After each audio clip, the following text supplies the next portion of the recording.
Importante para nós que é o ponto de saída.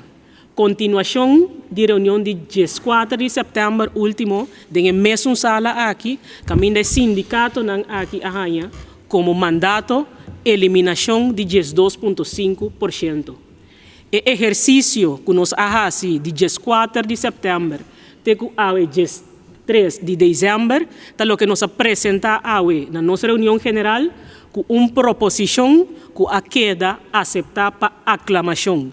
Então, a posição está que entrante januário agora, este januário 2023, os salários que nós estamos ganhando, mesterta um salário conforme o que a lei nós tem direito a ribager. Os salários que nós temos que ganhar na januário 2023, mesterta um salário que como trabalhador, nós por deal, entre outros, o custo de vida que está aumentando para tu rende e pues para nós também. É o que nós, para a lei, tem direito a ribager, não está surpassar o custo de vida, está queda bom de dia, pero a lo muito menos nós podemos jalar roceia. Então, esse aí, o que está ancrado em lei, está o que nós, reunião general, aceitar, que lo usa como ponto de saída.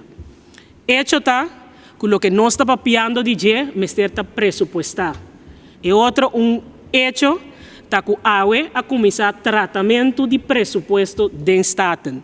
Motivo para qual é de 2 decisões que a CAI está que nós temos reunião tarde mês com o ministro de BPD, senhor Martina, e amanhã meinta, Jesunor, o sindicato aqui, para plantear o que nos atrese dilante e com a reunião general a decidir a meinta, lo reunir amanhã Jesunor com o Estado.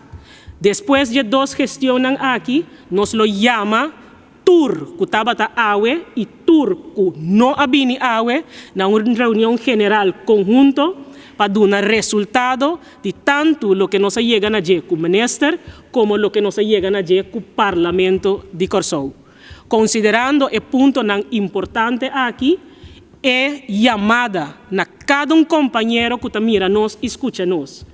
Foral não, que por ou outro motivo não alcança para queda pendiente, para a chamada, hora que nós damos relato, hora nós chama bosso, para dar relato de que nós chegamos a ver com o ministro e que nós chegamos a ver com o Estado.